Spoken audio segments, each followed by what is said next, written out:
Bonsoir à tous. Au sommet du 19h45, concours d'entrée en 6e, les candidats étaient face à leur destin ce mardi 18 mai 2021. Malgré la forte pluie abattue à Douala, les finissants du primaire ont affronté les épreuves. Le Premier ministre chef du gouvernement, Dr Joseph John Gouté, était l'hôte des acteurs du secteur privé ce mardi à Douala. Vous aurez les précisions de Frédéric Moutomé. Et puis à l'étranger, sommet de Paris, les dirigeants africains reçus au palais de l'Élysée. Voilà pour les titres.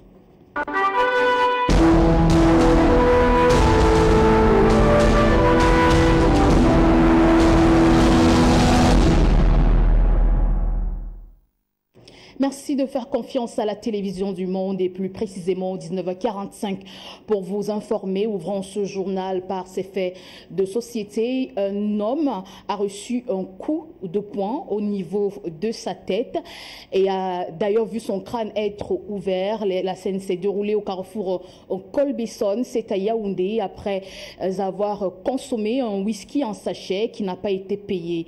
Notre reporter sur place à Yaoundé, Jean-Oscar Libok, nous relate les faits de cette histoire au Cambolex. C'est une journée qui a mal commencé avec cet homme. Au sortir d'une soirée bien arrosée d'alcool, est venu enfoncer le clou avec un whisky en sachet auprès de cette femme tenancière de cette caisse au carrefour Colbison. Sauf que notre homme n'avait plus un seul sou sur lui. Il prit néanmoins le soin de consommer ce fameux whisky en sachet. Las de demander son argent, la tenancière de la caisse est venue cintrer notre homme qui avait l'intention de partir sans payer les 100 francs à la dame. Une bagarre déclenche dans la foulée et la tenancière s'empoigne de la bouteille et la somme sur la tête à plusieurs reprises. Le crâne ouvert par des blessures très profondes. Il s'écroule et perd énormément au sang. Les forces de maintien de l'ordre venues mettre un terme à cette bagarre ont réussi à éviter le pire car la fameuse dame s'était encore empoignée d'un gourdin pour l'achever définitivement, selon les témoins rencontrés sur le site. Aux dernières nouvelles, notre homme n'avait pas encore repris connaissance, pendant que la dame, pour l'instant, séjourne dans les cellules de la police en Colbison. Toujours en fait de société, drame de Kribi. Après avoir passé 7 jours en garde à vue, les accusés sur l'affaire de Madame le sous-préfet de Kribi 2e ont retrouvé la liberté. On voit cela avec Jean-Germain Yedna et Albert Madola. L'insécurité est grandissante dans la cité balnéaire de Kribi. Après les agressions, vols de motos, c'est au tour de Madame Solange Vitanga, sous-préfet de l'arrondissement de Kribi 2e, de se faire voler son arme de service. Tout commence le 7 mai, quand Madame le sous-préfet constate la disparition de son arme de service dans son domicile. Et voit pour premier suspect son chauffeur et son technicien qui sont immédiatement placés en garde à vue à la brigade de gendarmerie de Kribi 2e, en laissant les familles dans la désolation et l'incompréhension. Oui, voilà, c'est lui-même qui m'appelle. C'est mon mari qui m'appelle pour me donner l'information qu'on est en train de l'amener à la brigade vendredi au 17h, 17h30. Et il me fait comprendre qu'il s'agit du vol d'armes chez Madame le sous-préfet, Kribi 2e. Et il est le premier suspect parce qu'il avait les clés. Il est allé faire un petit dépannage de voiture puisqu'il devait se déplacer au Yaoundé. Effectivement, il y a eu de l'argent et puis les bijoux de valeur. Mais on n'a rien pris, juste quelques jetons et puis l'arme vide. Pas de balles, rien. C'est tout. Ce n'est pas vraiment facile. Depuis dimanche jusqu'à ce matin, dimanche, je l'ai seulement dimanche à lundi, oui. Je l'ai vu, on a causé, mais depuis hier 17h, je ne l'ai pas vu. Jusqu'à ce matin, je ne l'ai pas vu. Volé par les malfrats, le commissaire divisionnaire Fauchivé Mouchipou Moussa active son réseau de renseignements pour enfin retrouver la dotation de sécurité privée du sous-préfet de Kribi 2e. Finalement, c'est à Douala, dans les mains de 2 anciens élèves du Sibilingue, que l'arme a été retrouvée. Entre-temps, le chauffeur de madame le sous-préfet et le technicien ont passé 7 jours de garde à vue à la brigade de gendarmerie de Kribi 2e. Parmi les 4 élèves trouvés en possession de cette arme, 2 sont les repris de justice. Ils méditent actuellement les sorts au commissariat central de Kribi et attendent d'être présentés au commissaire du gouvernement. Dans le sud Cameroun, la salle des actes de l'arrondissement de Biwong-Bané a servi de cadre pour la 2e session ordinaire du comité opérationnel pour le maintien de l'ordre. C'est une réunion qui a été présidée par le préfet de la Irène Nono et Serge Kingé. 3 mois après la tenue de la première session du comité de coordination de forces de maintien de l'ordre, c'est l'arrondissement de Biwong-Bané qui abrite la 2e session du comité de coordination de forces de maintien de l'ordre. On compte sur le chef traditionnel pour nous donner des bonnes personnes, des gens de bonne moralité, qui pourront faire partie de ce comité de vigilance et d'autodéfense pour apporter l'appui institutionnel qui sont en train d'apporter aux forces régulières et nous desservir dans le bon renseignement pour que nous puissions intervenir en temps opportun. Pour les autorités administratives, il est question de jeter un regard rétrospectif sur les situations sécuritaires et de peaufiner les nouvelles stratégies. Nous voulons davantage aussi voir cette collaboration étendue à l'ensemble de la chaîne administrative du département. Autorités administratives, responsables pour maintien de l'ordre, chefs traditionnels, population, tous évoluant main dans la main, il n'y a pas meilleur gage pour une meilleure sécurisation de notre territoire départemental.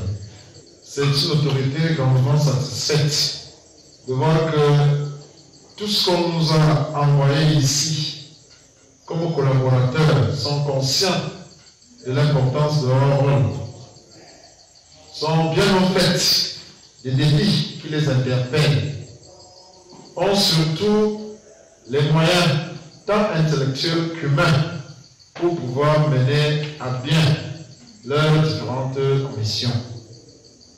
Nous ne voulons pour preuve que la qualité générale qui caractérise notre département.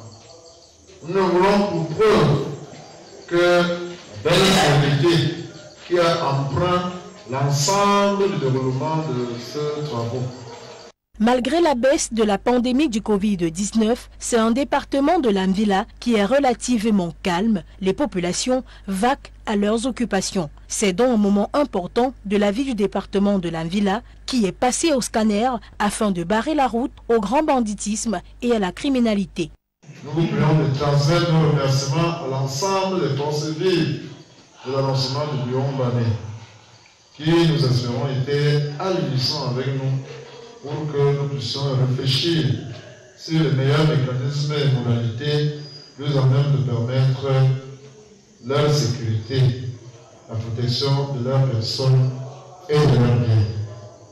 Au terme des travaux, le préfet du département de l'Anvila se félicite de la gestion des affaires forestières qui a très souvent soulevé beaucoup de problèmes.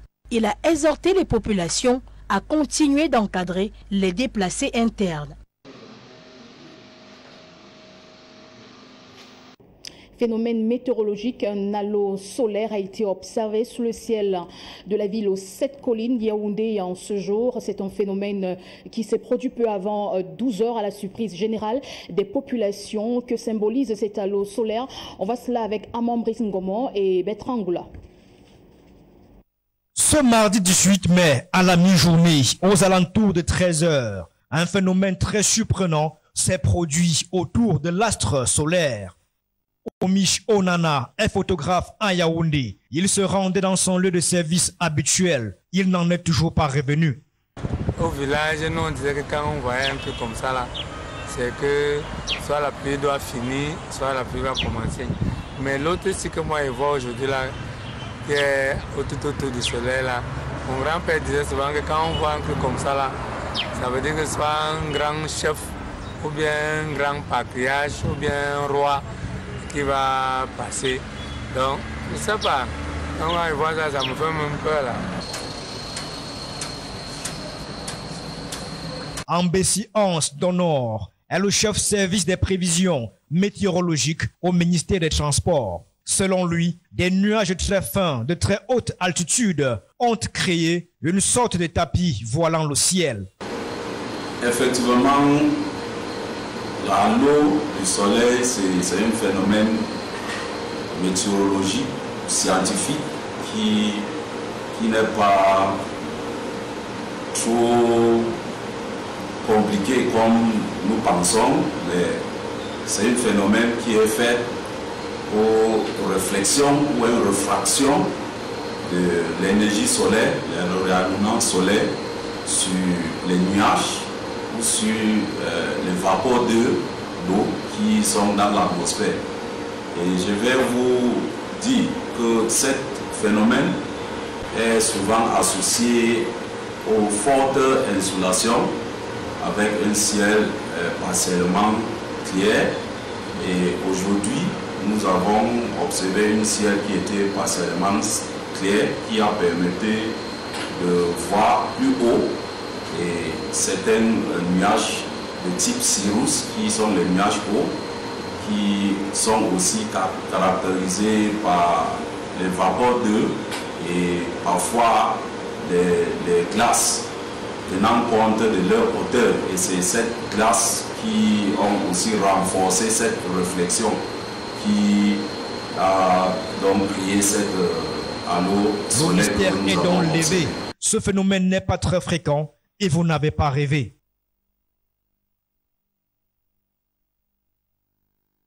Merci à vous, Amand Bressingomo et Bertrand Angoula.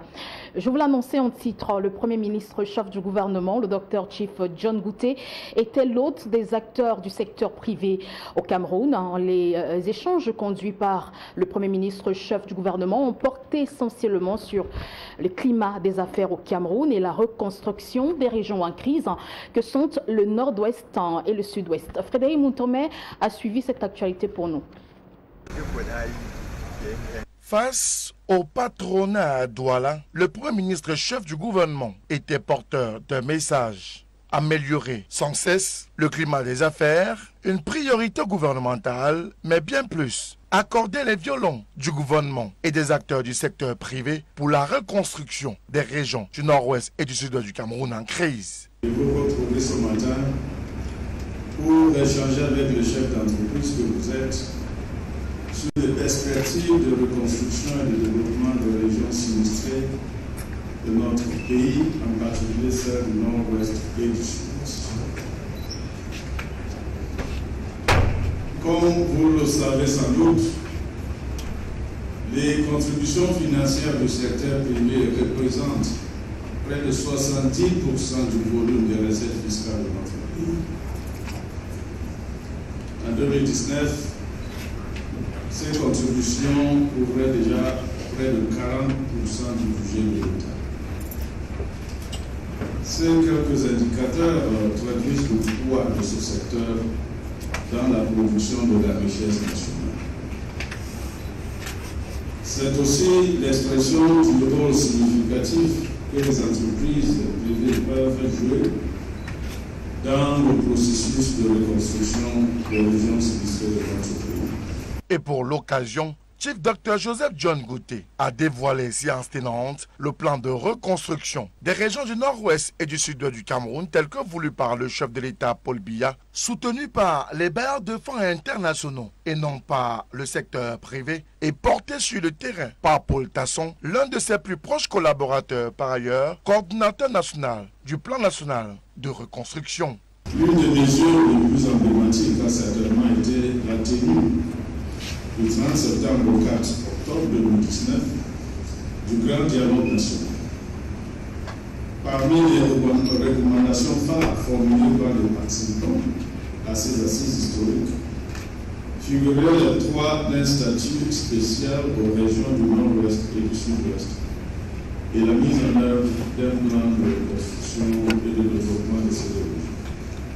Il est question aujourd'hui de densifier le partenariat public-privé pour des actions concrètes sur l'ensemble du pays et principalement pour les régions du nord-ouest et du sud-ouest du Cameroun qui ont fort besoin pour leur développement de l'accompagnement des opérateurs économiques nationaux aux côtés des pouvoirs publics. En éducation, concours d'entrée en 6e, les candidats étaient face à leur destin ce mardi 18 mai 2021 dans les 10 régions du Cameroun. Malgré la forte pluie qui s'est abattue dans la ville de Douala, les finissants du primaire ont répondu massivement présents. Frédéric Moutomé et Patrice Foucault.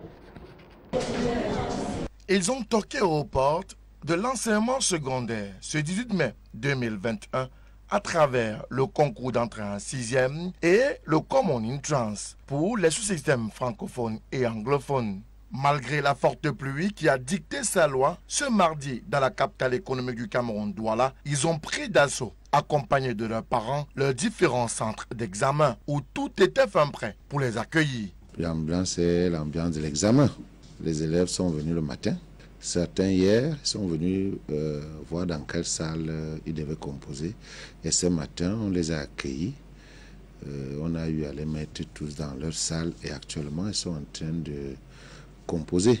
Nous avons demandé aux enfants d'être sereins, de ne pas trembler, de se concentrer, de lire et de relire les épreuves avant de les traiter et de commencer par les exercices les moins difficiles, qui leur paraissent le moins difficiles. Par centaines de milliers à travers le triangle national, inclus ceux de Douala, capitale économique du Cameroun, ces finissants du cycle primaire ont cogité devant leurs épreuves respectives. J'ai bien composé, ça s'est bien passé. Je crois que j'ai bien composé, mais je crois que je vais passer. J'ai très bien composé. Et aucune épreuve était dure. Ma mère m'a toujours dit, les guides passent toujours avant le fil. Et elle a dit, je vais passer avant tout le monde. Pour les accompagnateurs, parents pour la plupart, de ces futurs apprenants du secondaire, il est question de motiver le candidat, mais aussi d'assurer sa sécurité. C'est pour accompagner mon fils qui vient composer le concours d'entrée en 6e. C'est pourquoi je suis là ce matin. Le matin, je lui ai tout juste tenu la main, on a prié ensemble. Je lui ai dit, je sais que tu es un élève brave, un enfant courageux, compose et tu vas passer.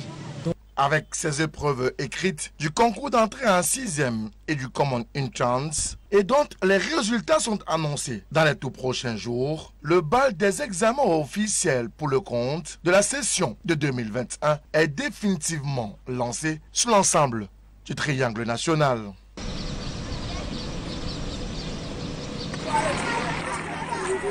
Pour ces élèves venus des écoles primaires du département du Mongo, Signalons également que les élèves de la ville de Konsamba se sont également présentés en ce jour pour le concours d'entrée au lycée technique et Common Entrance. Ces élèves ont affronté les épreuves de mathématiques et études de texte ce jour.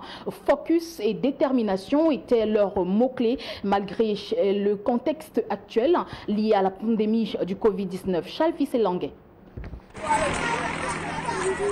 Pour ces élèves venus des écoles primaires du département du Mongo, ce portail du lycée technique A de Konsamba leur sera définitivement ouvert. C'est certainement le même rêve qui anime ceux venus au lycée de Mandingouba ces jours. Pour cela, il faudra affronter les épreuves de compréhension de texte, de dictée, culture générale et problèmes prévus pour les concours d'entrée au lycée technique et Common Entrance qui se sont déroulés sur l'étendue du territoire national. Au Cameroun, ce jour est celui pour lequel ils mettront en évidence les 3 trimestres passés à labourer.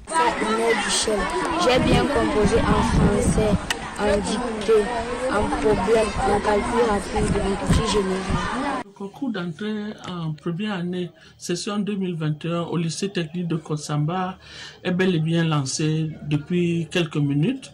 Nous avons enregistré 329 candidats, malheureusement, il y en a 2 qui sont absents. Les élèves de Konsamba déterminés à briguer des places pour le secondaire sont ici imperturbables face à ces épreuves durant les différents examens officiels de ce jour qui se déroulent dans une ambiance de prudence face au Covid-19. Normal donc ici le respect des mesures barrières soit de mise afin de protéger ces apprenants à la quête d'une ascension dans leur parcours scolaire. Certainement pu le constater, le concours d'entrée en 6e se déroule dans de très bonnes conditions. Nous avons accueilli tous les enfants ce matin depuis le portail avec le lavage systématique à l'eau coulante et au savon ainsi que le port du masque. Pour quelques-uns qui sont arrivés sans masque, nous avons prévu leur en offrir. Ça fait que tous les élèves sont dans les salles de classe et ils sont assis dans le respect de la distanciation. Pour ce qui est des statistiques, nous voulons porter à l'attention du public que nous attendions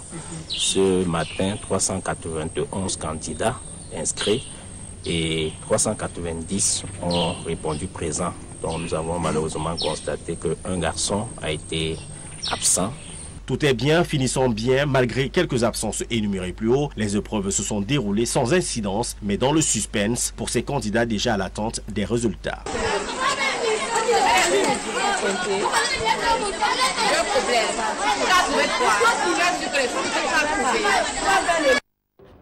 Dans la ville de Koumba, dans le sud-ouest Cameroun, les combattants séparatistes ont tiré une balle qui atteint le plafond d'une salle de classe au lycée bilingue de Koumba. Fort heureusement, cette balle a été désertée. L'objectif de ces combattants séparatistes était de décourager les candidats venus donc affronter les épreuves du Common Entrance et du concours d'entrée en 6e. Jean-Jamais Yedna.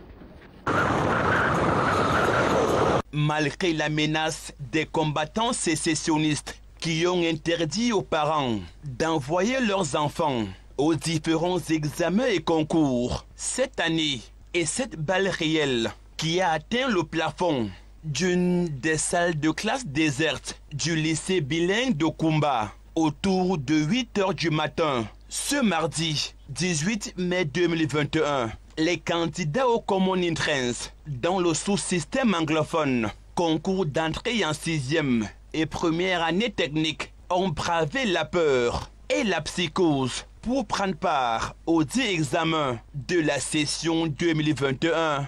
Je voulais dire que ce matin, au niveau des lycées bilingues Obstation, les sécessionnistes séparatistes ont tenté, ils sont tirés dans une salle de classe derrière l'école pour créer la panique.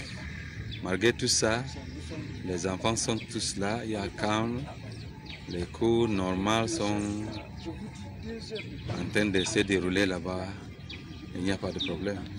Et hormis la panique dont voulaient créer les séparatistes pour décourager candidats et examinateurs, l'examen s'est déroulé sans anicroche dans l'ensemble des arrondissements que compte le département de la Mémé dans la région du sud-ouest Cameroun.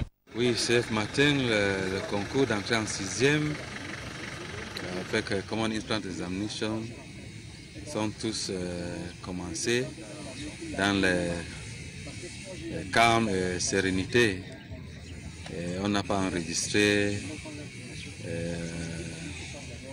les difficultés. Les résultats devront être disponibles au plus tard dans 2 semaines. À Bertois, dans le chef-lieu de la région de l'Est Cameroun, les effectifs des candidats venus affronter les épreuves du Common Entrance de la première année technique et du concours d'entrée en 6e ont connu une légère baisse.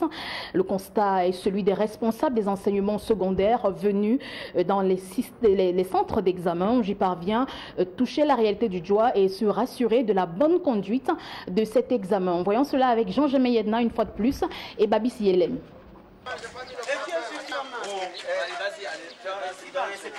Ils sont des milliers d'élèves finissant du primaire à frapper aux portes du secondaire dans la ville de Bertois. Dans les différents centres d'examen, les mesures barrières sont de mise.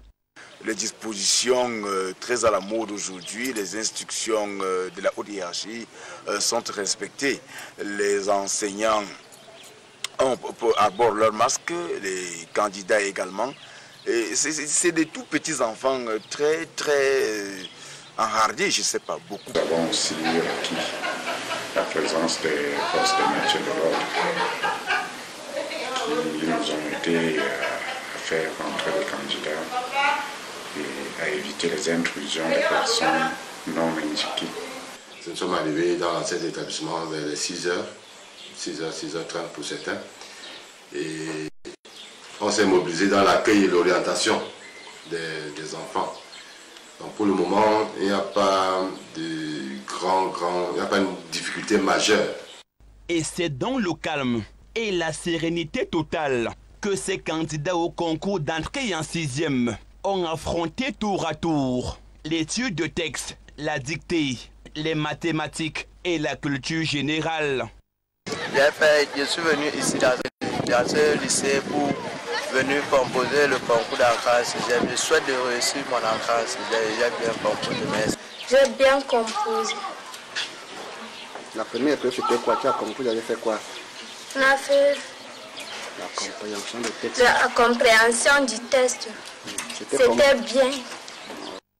Et selon les responsables des enseignements secondaires de la région de l'Est, le nombre des candidats est en moins cette année, comparativement à l'année dernière.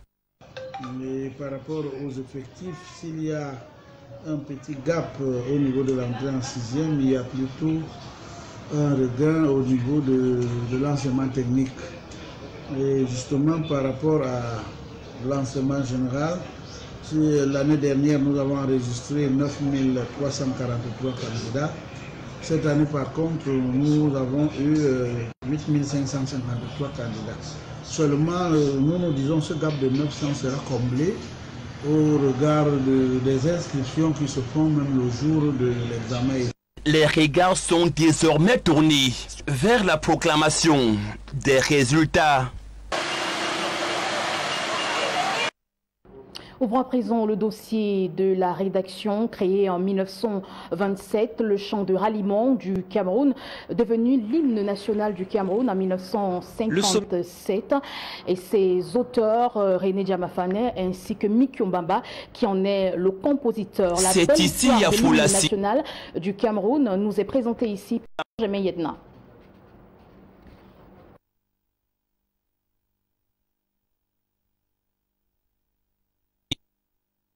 C'est ici à Foulassi, une banlieue nichée à 8 km environ de la ville de Saint-Mélima, dans la région du Sud, que la belle histoire de l'hymne national du Cameroun a été écrite en lettres d'or et l'école normale de Foulassi en est le berceau.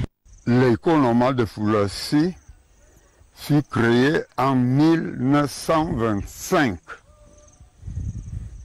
Mais a ouvert ses portes en 1926. Et la première promotion est donc celle de 26 à 28. Et c'est cela qui a créé l'hymne national. Et c'est dans cette mythique salle, aujourd'hui rénovée, que le chant de ralliement camerounais a été composé en 1928. Le gouverneur français Marchand devait effectuer une tournée à Saint-Mélima. Et l'école normale de Foulassi était dirigée par un expatrié du nom de Camille Chazot, un Canadien naturalisé américain. Comme il avait en son sein des musiciens, il leur a dit voilà. Le gouverneur Marchand dit qu'il passera visiter Foulassi. Qu'est-ce que Chazot demande à ses élèves? Il dit bon, il y a parmi vous de bons musiciens. Il compose un groupe qui comprend Mikiou Mbamba, originaire de l'océan, Djamafane, originaire du Dialogo, Nyat encore, originaire du Dialogo, Nkumbanga du centre. C'était là les musiciens. Le dit, allez composer quelque chose qu'on va chanter pour recevoir le gouverneur Marchand. René Djamafane, le poète de la salle, compose le texte et son camarade de classe, Samuel Mikiou Mbamba. La musique est le tout coordonné par le directeur de l'école normale de Foulassi, Camille Armand Chazot. Évidemment, l'un des 4 Djamafane, qu'on appelait à l'école normale le poète de l'école. Et il a prouvé parce que c'est lui seul qui a composé toutes les paroles de l'hymne national. La toute première version du chant de ralliement, devenu plus tard, en 1957, l'hymne de l'État du Cameroun, sur les paroles des promotionnaires René Djamafane, rythmé par la musique de Samuel Minkio Bamba.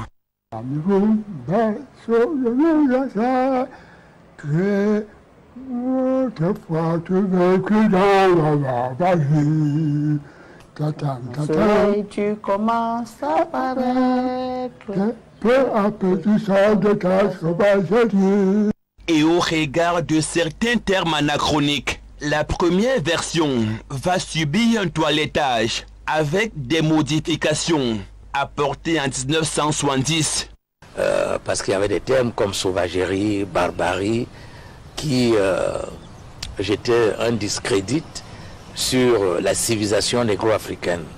On ne peut pas dire que nous avons été des sauvages, nous avons été des barbares, mais fondamentalement, le texte demeure celui de 1928. La version anglaise, relativement différente à celle française, est officiellement adoptée en 1978 par le professeur Bernard Fonlon de regrettée mémoire. Bernard Fonlon, qui fut ministre, mais qui était avant tout un grand critique littéraire, et qui était même parfois à ses heures perdues, poète, a donc écrit la version anglaise, qui n'est pas stricto sensu la version française. La version anglaise est beaucoup plus poétique, beaucoup plus inspirée s'agissant de la patrie, s'agissant de certains fleuves, s'agissant de certaines données du relief camerounais. Et selon ses concepteurs, au Cameroun, berceau de nos ancêtres, exalte l'amour de la patrie, les vertus du travail, du courage dans l'action, le progrès, la recherche de l'excellence et bien d'autres. L'hymne national du Cameroun unit les Camerounais de tous bords, du nord au sud et de l'est à l'ouest.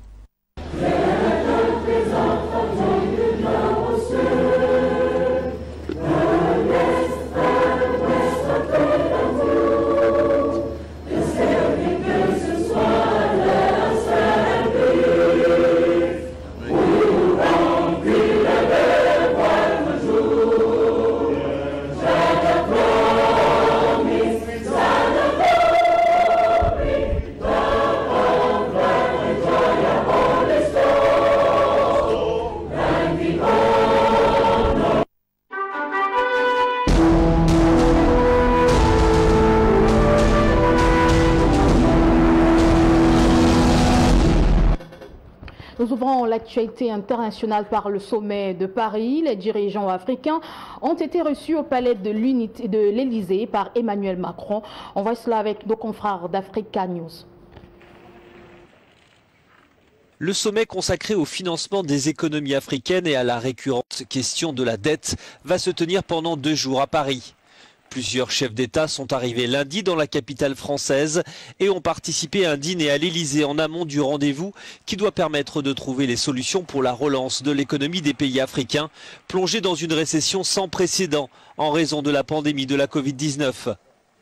La réunion est présentée par certains observateurs comme une tentative de créer un New Deal pour les économies africaines. Le Fonds monétaire international a prévenu fin 2020 que l'Afrique risquait de ne pas être à la hauteur de son développement avec un déficit financier de 290 milliards de dollars jusqu'en 2023. Plusieurs appels à l'allègement de la dette africaine ont été lancés au début de la pandémie. La dette s'élève à 365 millions de dollars, ce qui ne représente que 2% de la dette mondiale.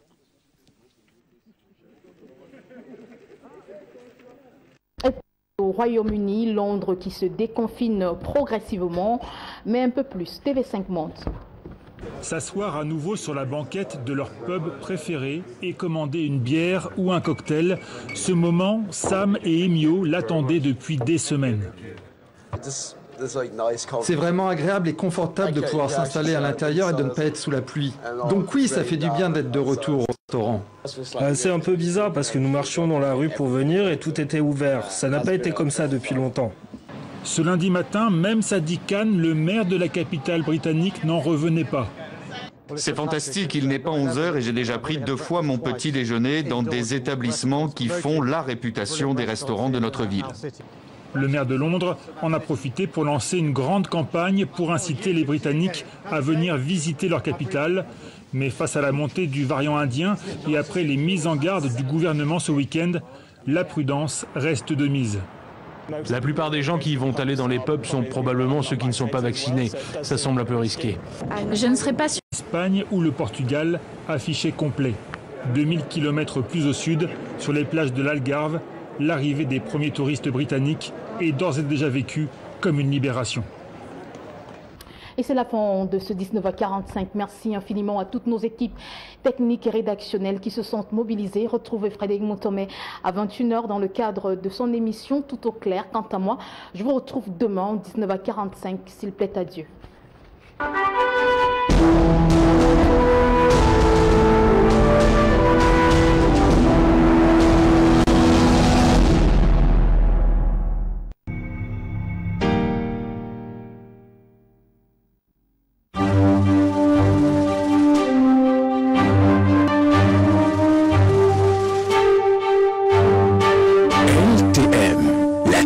Du monde inspiré par vous. Salut, c'est Pixo Black à Doba. Bienvenue dans un monde merveilleux.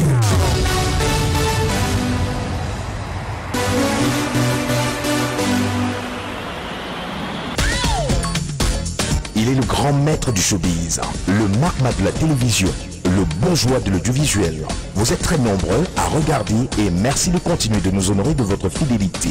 Samedi Pixo Black à Doba, en diffusion tous les samedis de 20h30 à 22h sur la télévision du monde LTM. Rediffusion dimanche 18h sur LTM, la télévision du monde.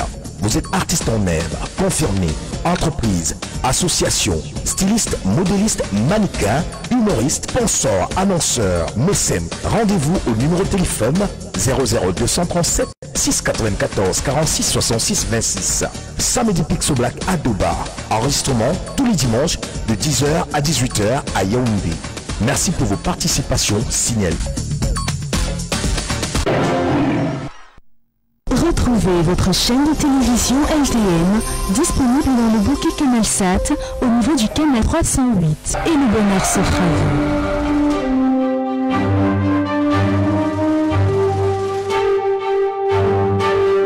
LTM, la télévision du monde inspirée par vous.